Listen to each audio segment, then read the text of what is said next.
কক্সবাজার বাংলাদেশের অন্যতম পর্যটন নগরী এবং অন্যতম প্রধান পর্যটন নগরী।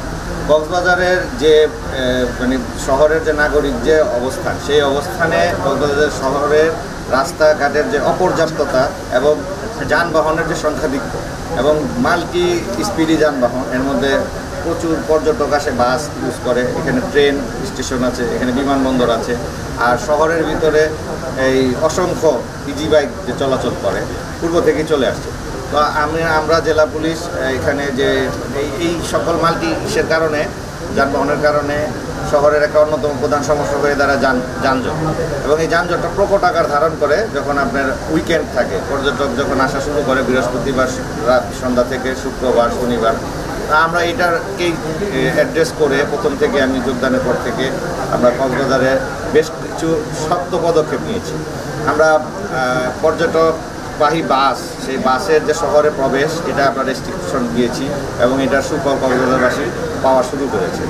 আমরা বিভিন্ন যে গোল চত্বর বা বিভিন্ন ইন্টারসেকশন যেগুলো আছে সেগুলোকে আমরা রেস্ট্রিক্ট করছি এবং পরীক্ষামূলকভাবে করছি, এবং সেটা সফল হলে আমরা এটা পার্মানেন্ট স্ট্রাকচারে চলে যাচ্ছি। এটাতে করাতেও কক্সবাজারের বাসী সুফল পাচ্ছে। সবচেয়ে বড় যে সুফল যেটা আমরা দেওয়ার চেষ্টা করব সেটা হচ্ছে যে এই অসংখ্য ইজি বাইক যে চলে, এই ইজি বাইক চালকদেরকে একটা ওরিয়েন্টেশনের মাধ্যমে এবং একটা ডেটাবেস তৈরি করে, এই ডেটাবেসের মাধ্যমে এবং তাদেরকে সবকেও আলাদা একটা জ্যাকেট বা পোশাক দেওয়ার মাধ্যমে আমরা এদেরকে একটা মানে নিরাপদ ইজি বাইক চালকের একটা আমরা গ্রুপ তৈরি করব, একটা ডেটাবেস তৈরি করব, এবং আমরা এই চালক যারা তার প্রত্যেককে ভেরিফাইড হবে এবং প্রত্যেককে নিরাপত্তার স্বার্থে, পর্যটকের সাথে যে আচার ব্যবহার, এইটার স্বার্থে তারা কাজ করবে।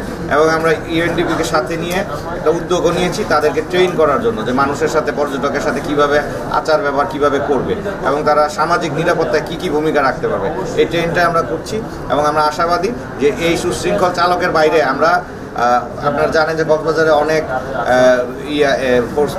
রোহিঙ্গা, এখানে রোহিঙ্গা আছে, তারাও এসে এখানে বিভিন্ন রকম অপকর্ম করে। তা আমরা তাদেরকে আইডেন্টিফাই করে এই ভেরিফাইড চালক ছাড়া আর কক্সবাজার শহরে অন্য কোনো চালক দিয়ে টমটম আমরা চালাতে দিব না। এইটার করে এই নিয়ম শৃঙ্খলার মধ্যে আসলে আমরা আশা করছি যে কক্সবাজারের শহরের যে যান চলাচল, এটা একটা সুশৃঙ্খল হবে, পর্যটক সহ কক্সবাজারবাসী নিরাপত্তা পাবে। এই নিরাপত্তার বলয় এবং এই যে সামাজিক যে সহাবস্থান, এটাকে এই পর্যটক বান্ধব হিসেবে আরও কক্সবাজারকে মানুষের কাছে আকর্ষণীয় করবে। আমরা প্রতি সেশনে 100 জন করে আমরা ইজি বাইক চালককে আমরা ট্রেন করছি এবং তাদের ডাটাবেস আমরা অলরেডি করে ফেলেছি, এবং এই আমরা প্রায় 4000-এর মতো ইজি বাইক চালকের ডাটাবেস তৈরি করেছি এবং তাদেরকে পোশাক দিয়েছি এবং তাদের কিউআর কোডযুক্ত আমরা আইডি কার্ড তাদেরকে আমরা প্রোভাইড করছি।